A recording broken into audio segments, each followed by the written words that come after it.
Assalamualaikum warahmatullahi wabarakatuh.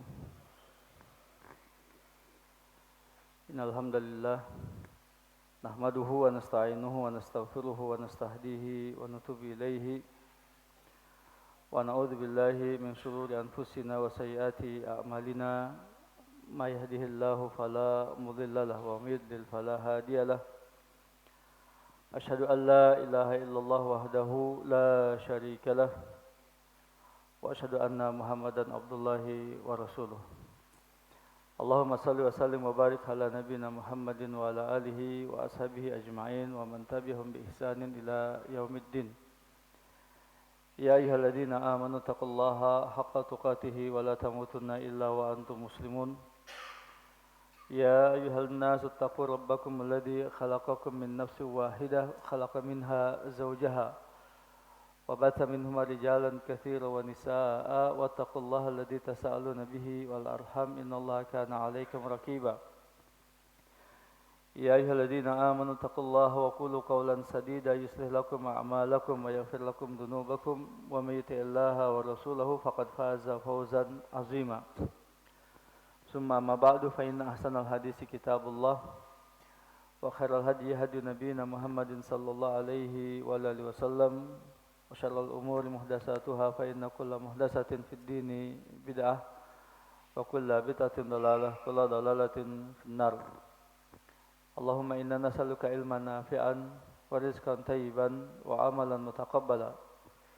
اللهم إنا نعوذ بك من علم لا ينفع ومن قلب لا يخشى ومن نفس لا تشبع ومن دعوة لا يستجاب لها. اللهم علمنا ما ينفعنا وانفع بما علمتنا وزدنا علما. Allahumma aslih lana syu'unana kullaha wa la takilna ila anfusina tarfata ain. Rabbana taqabbal minna innaka antas samiul alim wa tub alaina innaka antat tawwabur rahim. Ikhwani wa akhwati al-aizza rahimani wa rahimakumullah. Kita awali kesempatan majelis taklim kita di pagi hari ini dengan mengucapkan rasa syukur kita pada Allah Tabaraka wa Ta'ala. Alhamdulillah atas berbagai limpahan nikmatnya, rahmat dan karunia-Nya, keberkahan, keutamaan dan kebaikan sangat banyak, tidak terhingga, tidak terbilang.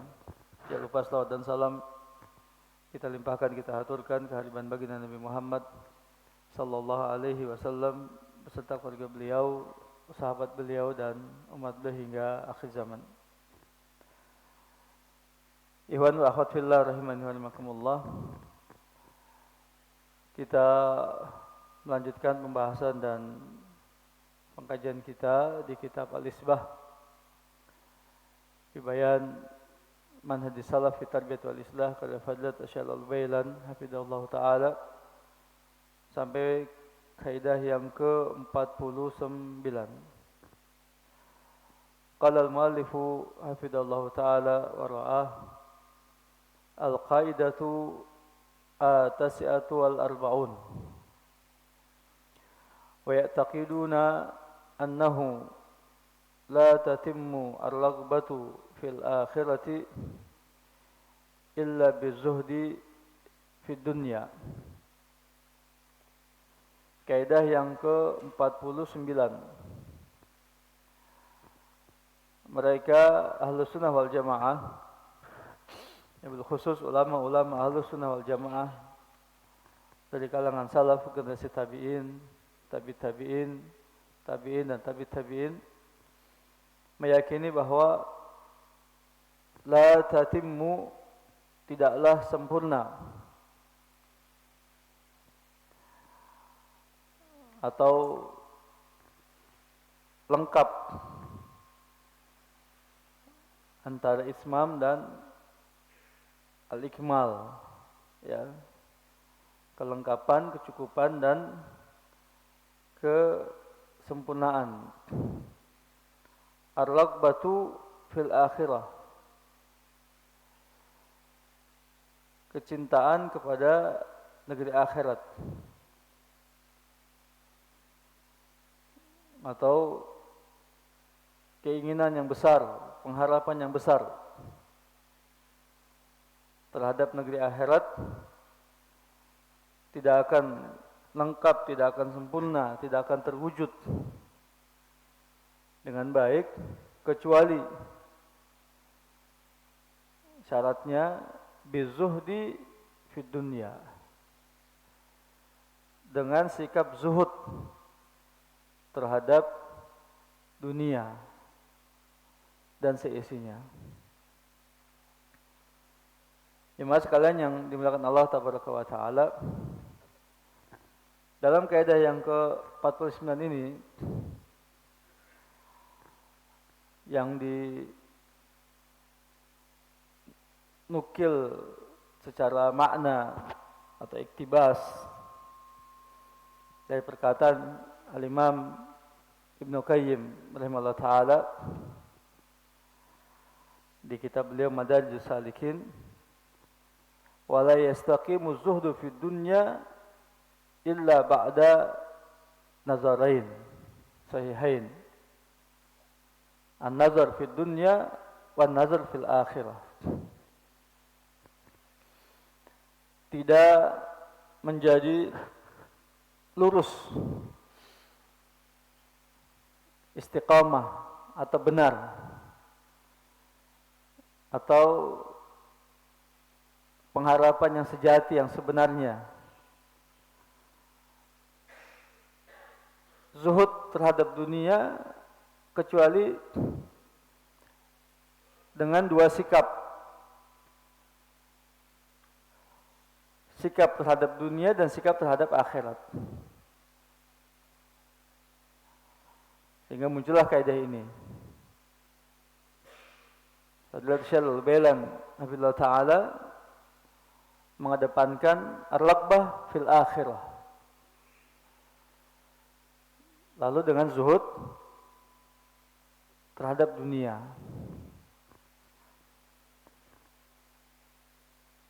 Atau jannah oriented, orientasinya adalah surga, kebahagiaan negeri akhirat.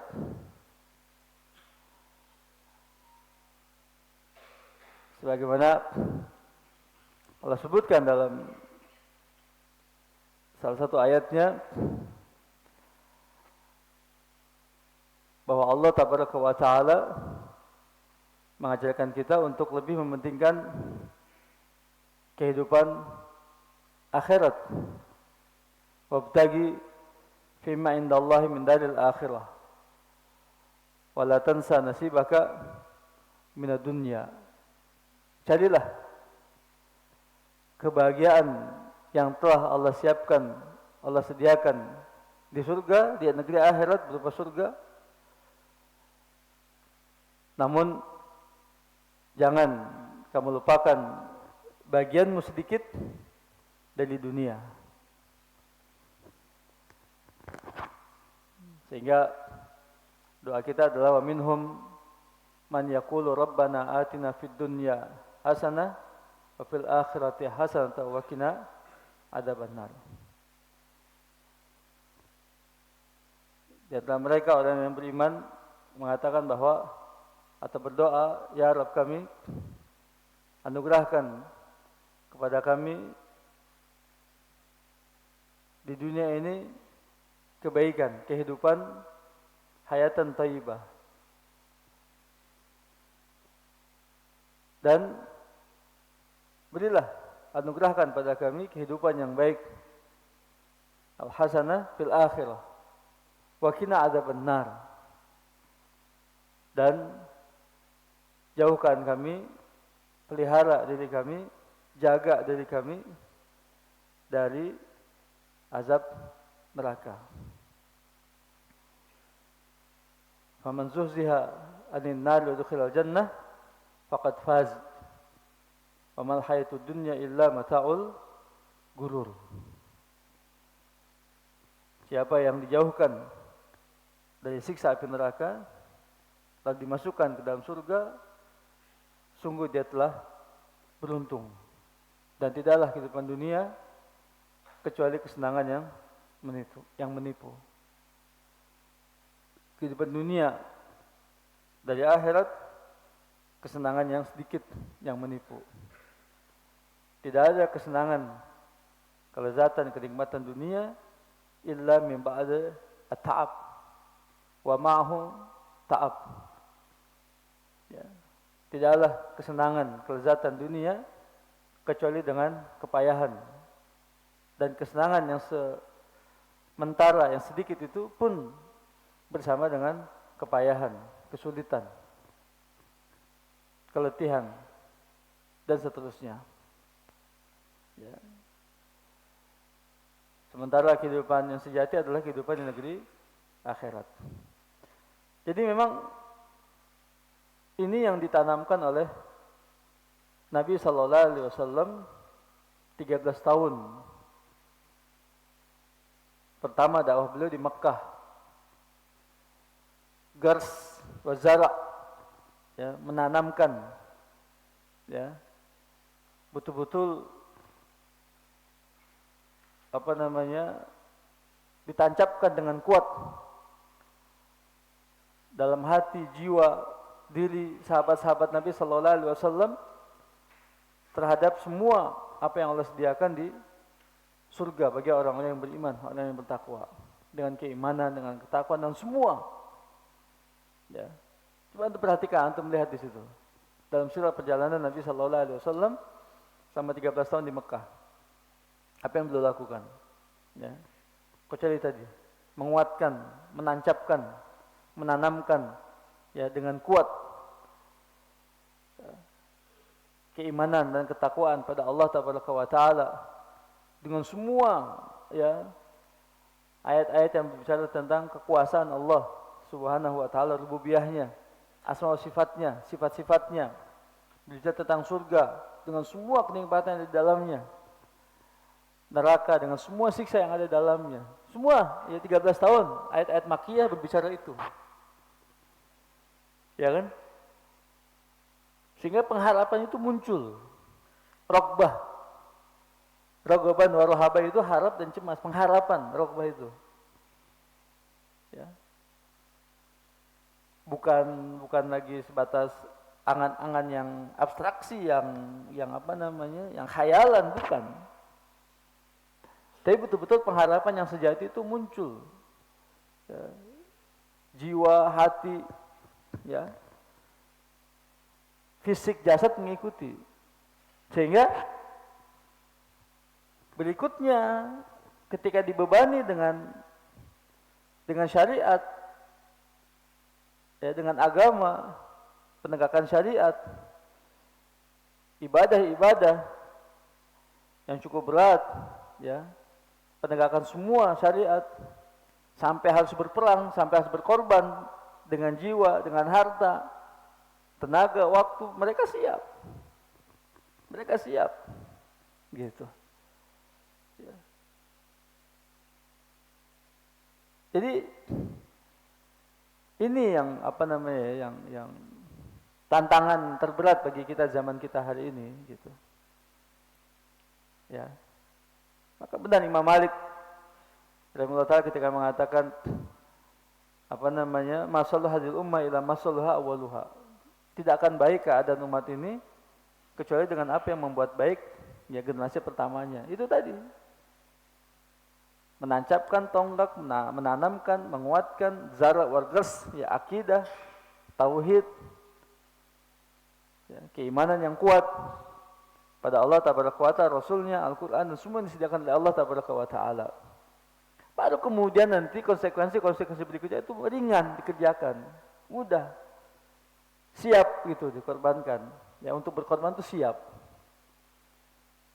Coba saja misalnya, tidak mungkin ujuk-ujuk misalnya Abu Bakar Siddiq radhiyallahu anhu, ya, menginfakkan semua hartanya fisabilillah. Tidak mungkin kan, ujuk-ujuk itu terjadi kan, tidak mungkin. Begitu pula misalnya Utsman bin Affan misalnya, 1000 ekor onta dengan perbekalannya. Tidak mungkin ujuk-ujuk, ya, sekali sehari, 2 hari, setahun, 2 tahun, nggak mungkin gitu loh. Umar bin Khattab setengah hartanya. Semua sahabat-sahabat Nabi berhijrah. Mus'ab bin Umair meninggalkan semua kesenangannya di Mekah misalnya. Semua sahabat-sahabat Nabi SAW tanpa terkecuali. Maka benar ketika Nabi mengatakan apa? Lau anfaqa ahadukum zahaban misla Uhudin lam yablugh muddata ahadihim wala nasifa. Sekiranya kamu hari ini ya menginfakkan emas sebesar gunung Uhud, tidak akan sanggup menyamai infaknya sahabat meskipun dengan segenggam. Begitu. Nah itu yang membedakan ya kita dengan sahabat itu. Beda kelasnya. Ya. Mereka semua abnaul akhirah. Sahabat-sahabat itu semuanya adalah anak-anak akhirat itu. Anak-anak akhirat. Ya. Tidak silau dengan dunia. Ya. Apakah dikatakan kebutuhan hidup saat itu enggak kompleks? Siapa bilang? Ya, apakah keinginan untuk dunia itu juga tidak sebesar hari ini? Tuntutan kehidupan dunia tidak sebesar hari ini. Ya, kehidupan yang masih sederhana saat itu, siapa bilang? Ya. Ka'bah itu pusat bisnis kan? Ka'bah itu kan? Bisnis center itu Ka'bah itu. Mekah itu. Ya. Sehingga mereka berupaya semaksimal mungkin untuk menguasai Ka'bah gitu kan, Mekah dan semua penak-penik yang ada dalamnya. Sehingga mereka bikin patung-patung tadi, lalu ada keropak-keropak ya. Lalu kemudian dibuatkan narasi-narasi, opini-opini juga misalnya. Ya. Agar mereka di situ? Ya, memberikan semua apa yang mereka miliki, emas, perak, ya, sutra, persembahan kepada patung-patung berhala-berhala tadi. Lalu setelah itu diambil kan oleh mereka kan? Gitu. Ya. Abu Jahal, Abu Lahab misalnya, dan semua kroni-kroninya kan begitu, menjadikan Ka'bah itu ya untuk menumpuk harta kekayaan mereka. Boleh jadi kekayaan mereka melebihi apa yang kita miliki hari ini. Mobil termahal kita misalnya Alphard misalnya, apalagi di atas Alphard ya, antum lebih paham tuh misalnya. Berapa nilainya, berapa harganya? Berapa M misalnya, berapa miliar. Atau melihat kekayaan mereka itu. Umayyah itu. Ya, orang paling kaya itu hartanya triliunan kalau dikonversi dengan harga sekarang. Berapa emas yang dia punya, berapa perak dia punya, berapa onta yang dia punya. Jauh kekayaannya dengan apa yang kita miliki hari ini. Jadi kalau dikatakan, kehidupan saat itu ya tidak seperti tuntutan kehidupan kita hari ini, siapa bilang? Ya, siapa bilang? Tapi apa yang sahabat-sahabat lakukan terhadap dunia? Ya. Demikian. Jadi ini tantangan buat buat kita semua lah. Ya. Bahkan kita sudah mengenal sunnah ini sejak lama pun masih berjuang dan bergelut ya dengan tuntutan-tuntutan duniawi yang hari ini. Yang seakan-akan tuh setiap saat pikiran kita itu tidak lepas dari bagaimana kita bisa ya menghadapi tuntutan duniawi kita hari ini. Ya. Dan bahkan terkait dengan anak-anak kita katanya, masa depan ya 2030 itu bagaimana keadaan anak-anak kita ini. Ya, sekolahnya, di pesantrennya, bahkan yang dipikirkan tuh urusan duniawinya pesantrennya itu. Anak-anak kita diarahkan oleh orang tuanya itu untuk mengejar perkuliahan umum, mengambil jurusan-jurusan umum ketimbang urusan agama. Ya, apa tujuannya kalau bukan materi? Agama hanya ngikutin saja lah, sebagai bumbu-bumbunya pemanis lah, untuk supaya tidak disalahkan.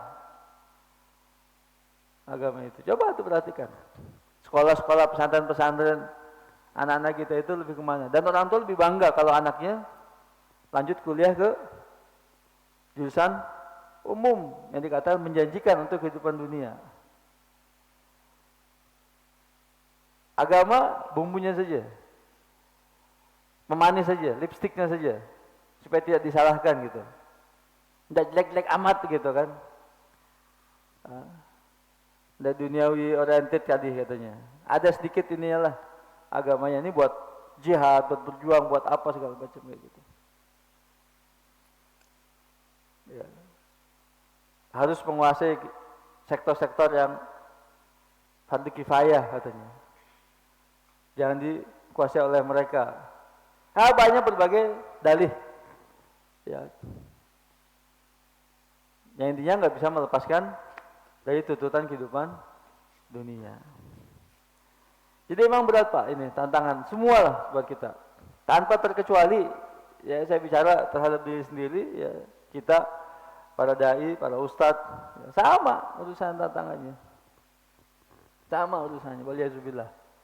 Dunia itu urusan dunia. Jangan antum kira ustadz juga aman dari fitnah dunia. Enggak aman, enggak ada yang aman dari fitnah dunia. Astagfirullahaladzim. Baik. Penulis menyampaikan pada kita di depan pembahasannya dengan dua ayat di surat Al-Anfal dan surat An-Najm. Allah berfirman, "A'udzubillahi minasyaitonirrajim. Maka lin nabiyyin an yakuna lahu asra hatta yuskhina fil ard. Turiduna 'arada dunya wallahu yuridul akhirah. Wallahu azizun hakim." Tidak layak bagi seorang nabi. Ini teguran ya. Ini salah satu ayat teguran. Ini salah satu ayat teguran bagi Nabi sallallahu alaihi wasallam. Tidak layak bagi seorang nabi dia memiliki atau menguasai para tawanan-tawanan perang. Ya. Sebelum perang itu selesai lalu menang. Maksudnya apa di sini? Tawanan perang ini. Tawanan perang itu kan termasuk rampasan, asla, rampasan perang. Harta. Tebusannya luar biasa itu. Tebusan tawanan-tawanan perang. Apalagi kalau yang ditawan adalah komandannya, panglimanya misalnya. Orang-orang penting jadi mereka misalnya. Ya. Para wanita misalnya. Kalau budak-budak saja sih mungkin bisa dilepaskan begitu saja. Meskipun budak-budak juga berkelas. Ada kelasnya. Budak-budak mereka kan disuruh berperang. Pada saat itu, siapa yang maju perang itu? Budak-budak itu. Tapi lihat antum lihat tuh Abu Sufyan, panglima perangnya.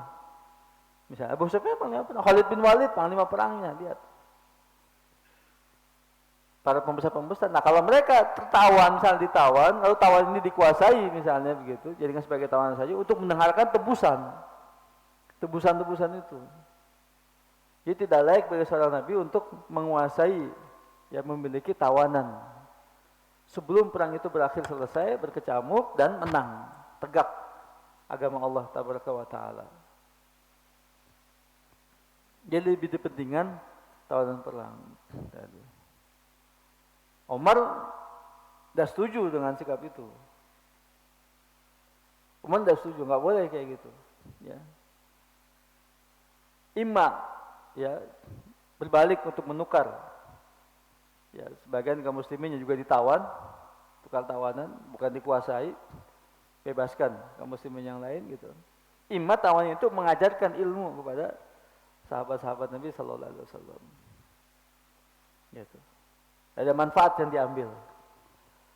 Ya, untuk kebaikan. Maka sebagian tawan-tawan itu mengajarkan membaca, mengajarkan menulis, bahkan mengajarkan teknik berperang misalnya. Ya, itu atas usulan Umar bin Khattab radhiyallahu anhu. Nah ini ayat ini menegur sikap Nabi sallallahu alaihi wasallam yang sebelumnya ingin menguasai tawanan perang untuk mendapatkan tebusan yang banyak. Logistik yang ingin didapatkan Nabi sallallahu alaihi wasallam itu menguatkan pasukan kaum muslimin, mensejahterakan keadaan kaum muslimin. Nanti bisa bayangkan kan? Hijrah meninggalkan Mekah, meninggalkan kampung halamannya, meninggalkan keluarganya, meninggalkan rumahnya, meninggalkan semua hartanya di Mekah, hijrah begitu saja. Apakah berhijrah antum bilang bawa koper itu? Ya, bawa kontainer, bawa koper diangkut semua barang-barang dari Mekah dibawa ke Madinah.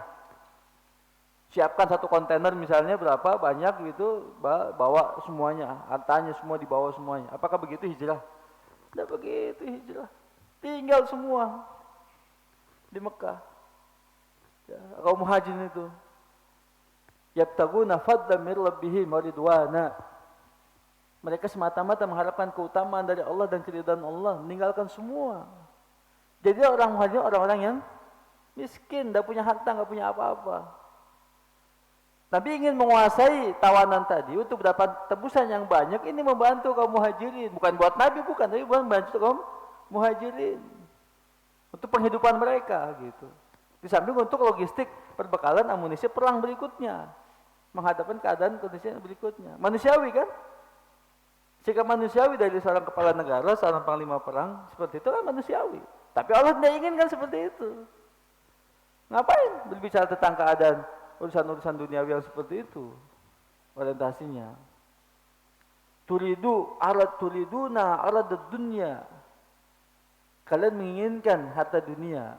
Wallahu yuridul akhirah. Allah menginginkan di akhirat. Nggak usah dipedulikan itu keadaan selanjutnya. Ya. Yang justru itu nanti akan mengikat kamu. Sehingga apa nanti?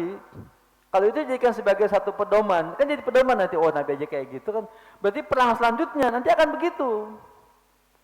Coba yang dilakukan oleh bangsa Romawi, bangsa Persia ketika berperang. Untuk itu, berperangnya untuk nyari itu mereka. Untuk mendapatkan itu, tawanan-tawanan itu, harta-harta perang. Tujuannya semata-mata untuk dunia. Betul enggak? Kalau itu dilakukan oleh Nabi selalu jadi pedoman nantinya oleh sahabat-sahabat itu. Oh, begitu ternyata perang. Untuk mendapatkan tawanan, merampas tawanan, harta rampasan perang sehingga menumpuk harta yang banyak misalnya. Enggak begitu kan ternyata kan? Enggak, perang itu bukan buat itu. Waqatul musyrikina kafah. Perangilah orang musyrik itu semuanya. Nah, hatta la takuna fitnah, waqatiluhum hatta la takuna fitnah. Perangi mereka sehingga tidak ada fitnah. Wa yakunu din kulluhu lillah, dan agama itu semuanya milik Allah. Li'ila kalimatillah, bukan untuk itu. Gitu. Bonus saja itu mah. Ya, bukan untuk itu. Nah, itu dia. Maka dikata apa? Turiduna arada dunya wallahu yuridul akhirah. Kamu menginginkan harta dunia, tapi Allah justru menginginkan negeri akhirat. Gitu. Wallahu azizun hakim. Allah Maha Perkasa lagi Maha Bijaksana. Ya. Antum catat nih ayat ini teguran kepada Nabi sallallahu alaihi wasallam. Al-Anfal 67. An-Najm ayat 29 mengatakan fa'arid an man tawalla an dzikrina wa lam yurid illal hayatad dunya. Berpalinglah kamu dari orang yang lupa dari mengingat kami. Ya. Dan tidaklah dia menginginkan kecuali kehidupan dunia semata. Ibnu Qayyim rahimahullah taala mengatakan wala yastaqimu zuhdu fid dunya illa ba'da nazaraini sahihain. Tidak akan sempurna, tidak akan lurus, tidak akan benar zuhud terhadap dunia kecuali dengan dua sikap yang benar. Yang pertama, an-nazar fid dunya wa sur'ati zawaliha wa fanaiha. Melihat kepada dunia, pandangan terhadap dunia, world view-nya, pandangannya, pemahamannya terhadap hakikat dunia, ya, bahwa dia sangat cepat hilangnya dan fana, tidak kekal, gitu, ya. Jadi tergantung nih mandang dunia seperti apa gitu. Dunia itu isinya apa ya? Dunia itu isinya, ya, di surat Al-Imran ayat 14 itu dunia isinya. Zina linnasi hubbus syahawati minan nisa wal banin wal qanatir al muqantarati minaz zahabi wal fiddah wal khailil musawwamati wal an'ami wal hars zalika mataul hayatid dunya wallahu indahu husnu as-sawab. Jadikan indah pada pandangan manusia kecintaan terhadap wanita, anak-anak, kemudian berkarung-karung, ya, qanatirul muqantarah itu ya, apa namanya ya, safety box-nya itu, ya, emas dan perak, emas, perak, ya, khailul musawwamah, kendaraan, gitu, wal an'am wal has, binatang ternak dan sawah ladang. Menguasai ya, sektor peternakan, perkebunan, ya, persawahan, logistik, kebutuhan umum, kebutuhan sembako, gitu kan. Rumah, kendaraan, seperti di surat At-Taubah 24. Dunia itu tuh, ya. Al-Imran 14 dan At-Taubah 24. Isi dunia itu, ya. Zalika matul hayatud dunya, tuh. Kesenangan dunia. Wallahu indahu husnul thawab. Dan Allah di sisinya ada pahala yang sangat besar, yang terbaik. Ya.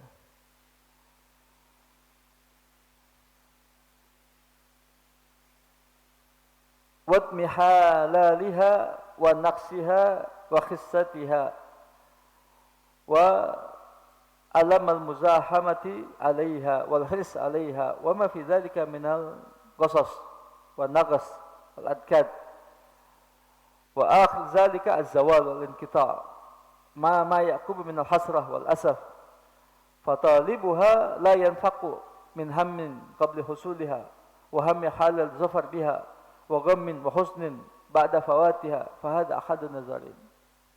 Nah itu dunia tuh. Dunia yang cepat hilangnya, dia tidak kekal, ya.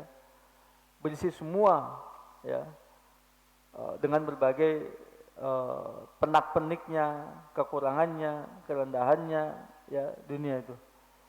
Ya. Tapi apa yang terjadi? Ya. Setelah kita berusaha untuk mendapatkan dengan susah payah, maka dia hilang begitu saja. Setelahnya yang ada penyesalan. Ya. Maka orang yang menuntut dunia kan sehingga disebutkan apa? Tidak akan kenyang dua orang tuh, nggak akan kenyang dua orang. Talibud dunya wa talibul ilm katanya. Orang yang mencari dunia dan mencari ilmu itu nggak akan kenyang. Yang kata Imam Syafi'i, ilmu itu 3 jengkal. 3 jengkal. Yang baru tahu menguasai jengkal yang pertama, 1 jengkal yang pertama, takabbur, sombong. Takabur, sombong. Ya. Padahal baru tahu 1 jengkal pertama. Merasa udah paling tahu segalanya. Lalu berikutnya menguasai 2 jengkal. Ya, 2 jengkal. Barulah dia tahu bahwa dia punya ilmu, berilmu. Tapi baru 2 jengkal. Tapi kalau sudah tahu 3 jengkal, justru dia tahu kalau dia itu tidak berilmu, nggak punya ilmu apa-apa. Ya, tawadhu. Banyak hal yang dia nggak tahu ternyata. Nah, jadi kalau mau dibuatkan diagram itu 3 lapisan, Zat. Permukaannya, berikutnya dalam dagingnya, dan intinya. Ilmu itu, gitu. Ya. Nah, itu nggak akan kenyang tuh talibul ilm. Talibul dunya wa talibul ilm. Ya. Maka Syekhuna Ustaz Yazid punya buku sudah terbit ya insyaallah ya. Dunia seperti bangkai atau lebih rendah dari bangkai kambing. Tuh. Ya. Yang kedua, an-nazar fil akhirah wa iqbaliha wa maji'iha wa la budda dawamuha wa baqawuha wa syaraf ma fiha min al-khairat wal basarrat wa tafawut alladhi bainahu wa baina ma ha huna fa hiya kama qala subhanahu wa ta'ala wal akhiratu khairun wa abqa wal akhiratu khairun laka minal ula. Ya. Nah, yang kedua, sikap yang kedua adalah pemahaman yang benar tentang negeri akhirat. Bahwasanya akhirat itu berisi semua kebahagiaan, semua kesenangan, semua kemuliaan. Kebaikannya jauh melampaui apa yang ada di dunia. Wal akhiratu khairun wa abqa. Akhirat itu lebih baik dan lebih kekal. Khairun laka, lebih baik bagimu, minal ula, dari dunia. Gitu. Lahia darul hayawan, itulah tempat yang sebenarnya. Akhirat itu, ya, tempat tinggal yang sebenarnya. Dan banyak beliau menyebutkan, ya, dan di akhir di halaman ketiga dari kaidah ini, ya, ini banyak sekali beliau menyampaikan nas-nas ayat-ayat Al-Quranul Karim yang menjelaskan tentang hakikat daripada kehidupan dunia. Lalu juga di hadis Nabi sallallahu alaihi wasallam tentang masalah zuhud dan sikap beliau terhadap dunia.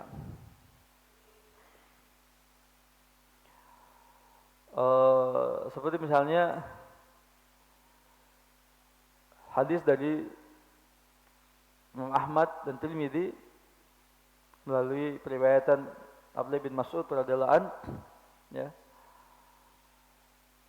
di mana Nabi sallallahu alaihi wasallam mengatakan, "Mali walid dunya, inna ma'ana karakib, qala fi dhilli syajarah, sumarah wa tarakaha." Keadaanku dan dunia ini tidak lain seperti seorang pengendara yang singgah sejenak di bawah pohon untuk istirahat, minum seteguk dua teguk, lalu bertinggalkan dan melanjutkan perjalanan. Nah, sebatas itu. Nah. Di hadis yang lain gimana? Kun fid dunya ka'annaka abilus sabilin. Nah, au gharib. Jadilah kamu di dunia seperti abilus sabil, pengendara atau orang asing di dunia. Kemudian Ibnu Umar menjelaskan, "Idza asbahta fala tantadhiril masa, wa idza amsayta fala tantadhiri as-sabah." Jadi di dunia seperti pengendara, musafir, ya, atau orang asing. Kata Ibnu Umar, kalau masuk pagi hari jangan nunggu sore. Kalau masuk sore hari jangan nunggu pagi hari. Cuma sekedar kita istirahat, ya. Antum kemarin liburan pulang kampung misalnya, berangkat dari Bogor, habis subuh berangkat, 2-3 jam, 4 jam kemudian istirahat, sampai Cirebon itu istirahat, rest area. Ah, itu rest area tuh.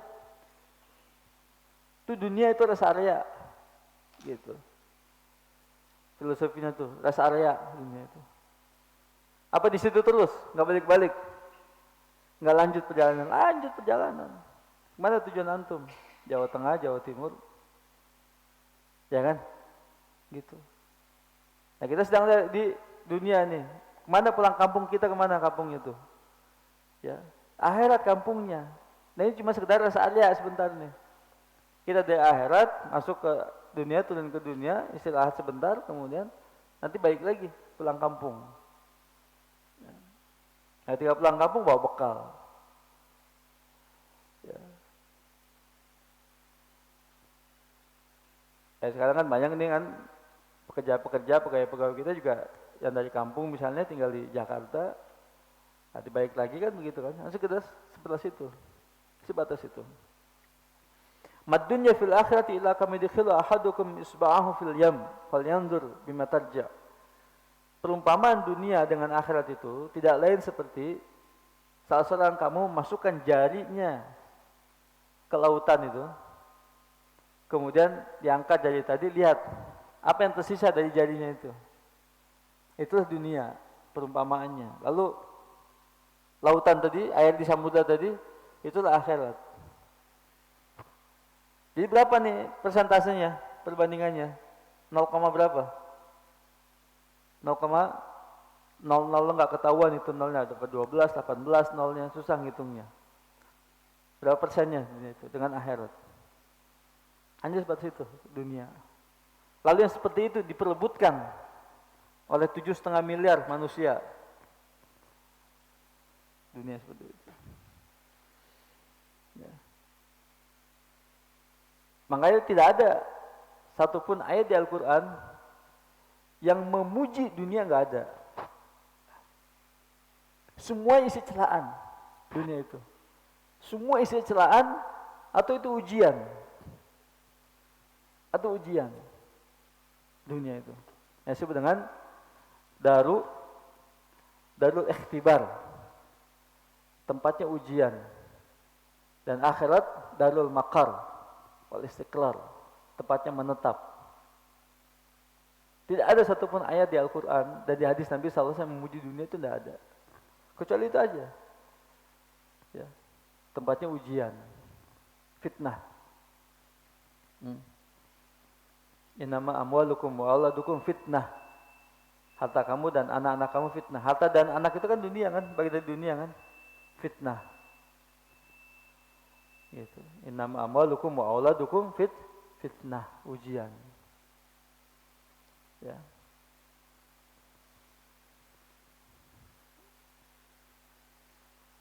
Nah, banyak ayatnya, ya. Seperti misalnya di sini ada firman Allah surat Yunus 23, 25, 24 dan 25. Surat Al-Kahfi juga disebutkan, surat Al-Hadid, ya. Surat Al-Imran tadi sudah dibacakan, ya. Ar-Ra'd, semua, ya. Bicara tentang masalah ayat-ayat ini, bicara tentang masalah dunia, kehidupan dunia. Lalu berbicara tentang masalah zuhud, ya. Apa dan bagaimana hakikat zuhud tadi? Wah, ini Masya Allah ya, banyak sekali pembahasannya. Antum bisa lihat juga dalam beberapa artikel-artikel, ya, tulisan-tulisan para ulama tentang masalah ini. Makna zuhud itu adalah al-insiraf ila al-ibadah wa tarki maladati dunya wal i'rad anha ihtiqaran laha.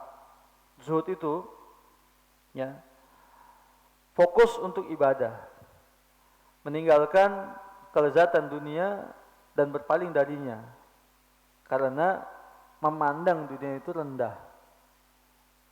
Dia fokus untuk ibadah, perhatian untuk ibadah, fokus zuhud, berpaling dari dunia dan kelezatan dunia. Bukannya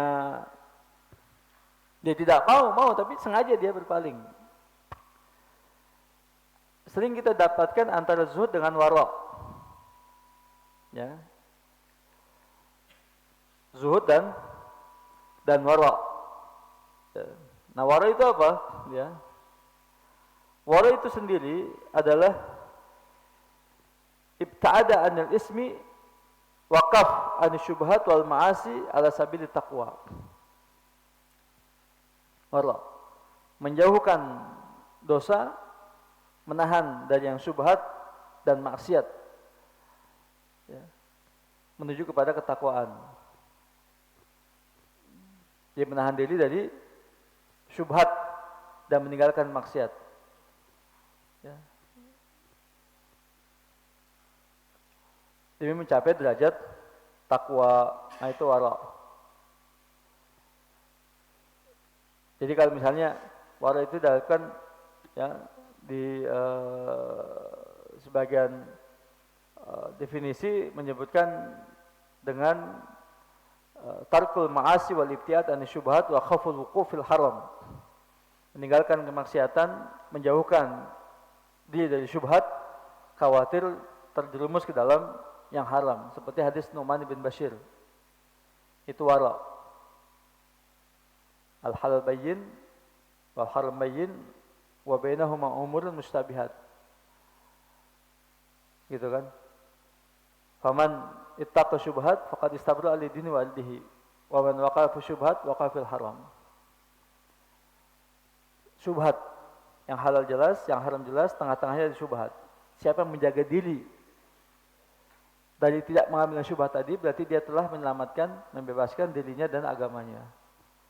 Tapi siapa yang mengambil syubhat tadi, dia terjerumus ke dalam yang haram. Maka meninggalkan syubhat itu wara' namanya. Berhati-hati sikap wara' itu. Ya. Sederhana dengan yang mubah dan berhati-hati dalam syubhat, yang haram ditinggalkan. Nah ini wara. Ya. Tapi kalau zuhud tadi memang itu dia. Ya. Zuhud itu.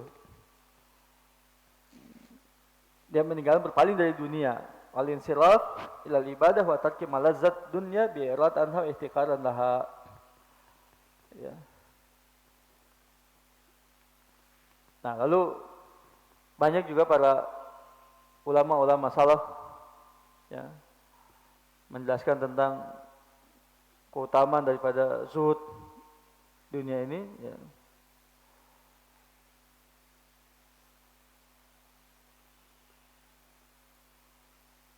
Seperti misalnya perkataan Imam Ahmad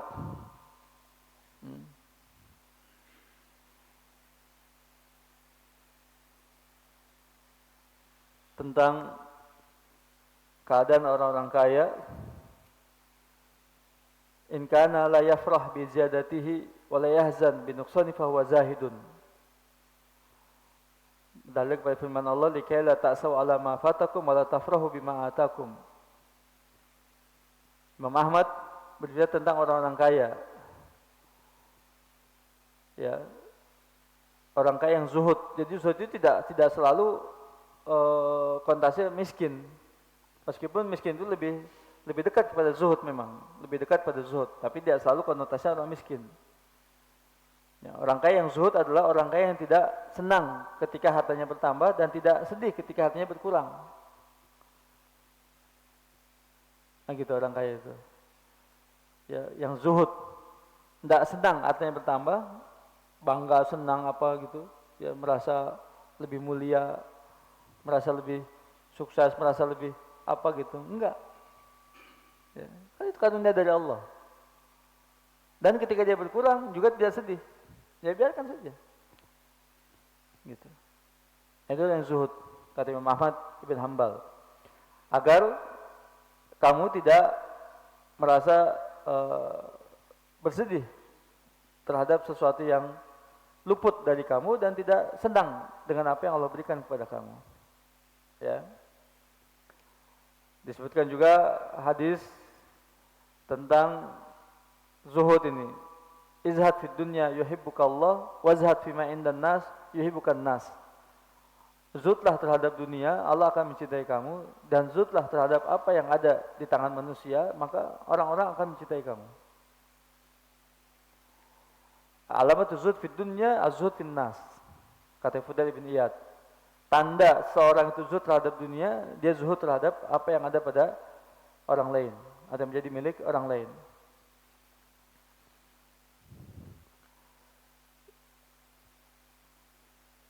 Al-Imam Sufyan Tsauri mengatakan az-zuhud fid dunya qasul amal. Zuhud di dunia itu adalah memendekkan angan-angan.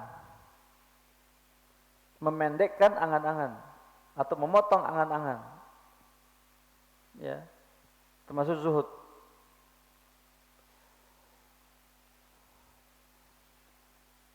Wal ya'as mimma fi aidin nas. Tambahkan oleh Imam Ahmad, ya, memendekkan angan-angan dan tidak peduli dengan apa yang ada pada orang lain. Ya, tidak silau terhadap apa yang ada pada orang lain.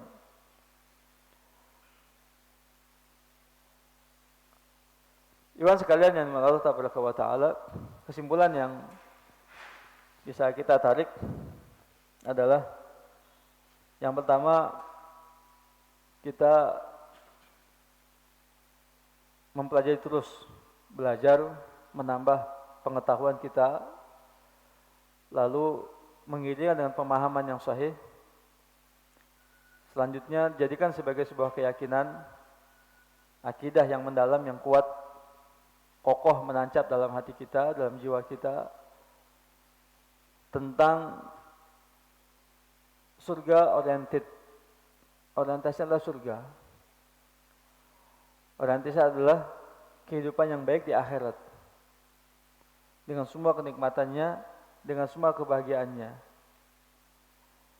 Ya, diawali dengan ma'rifahnya kepada Allah Tabaraka wa Ta'ala, rububiyahnya, uluhiyahnya, asma wa sifatnya, ya, kekuasaannya, tabaraka wa ta'ala, dan semua yang ada di sisinya subhanahu wa ta'ala.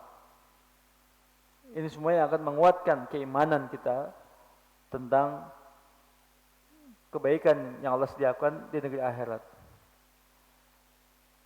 Itu tahap pertama itu.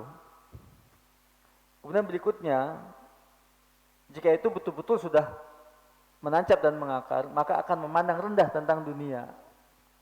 Apa yang ada di dunia ini tidak seberapa. Rendah, dunia itu jadi rendah. Sehingga tidak memenuhi hawa nafsunya untuk mengejar dunia. Tidak ngoyo terhadap dunia. Ya. Qanaah saja.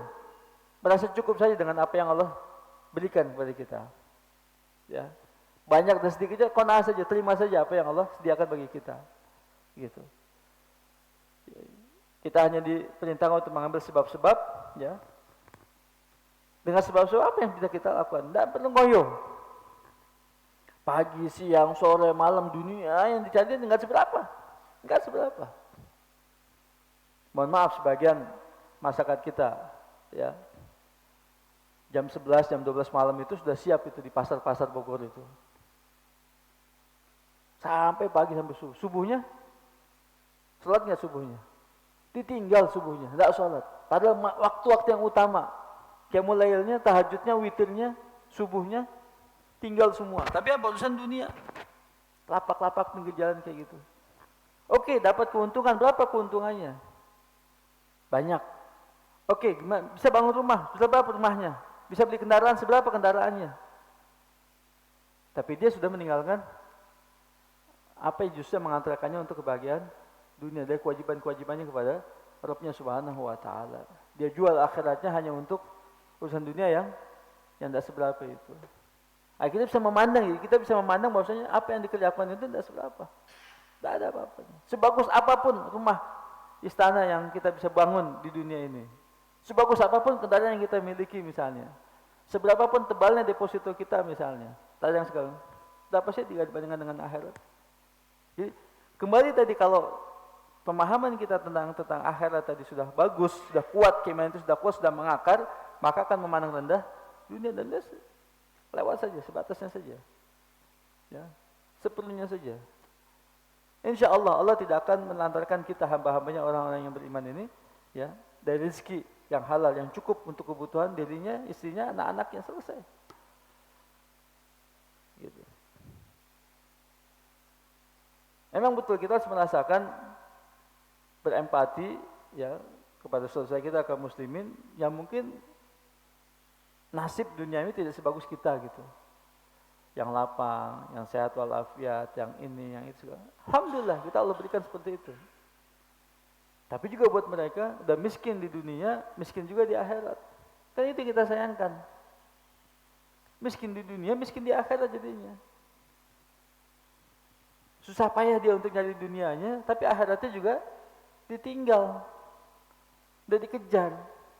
Apa kita lihat mereka rajin duduk di masjid? Ya, untuk sholatnya, untuk doanya, untuk zikirnya, untuk ngajinya segala macam. Gitu enggak? Enggak, justru mereka duduknya di mana itu? Di pasar.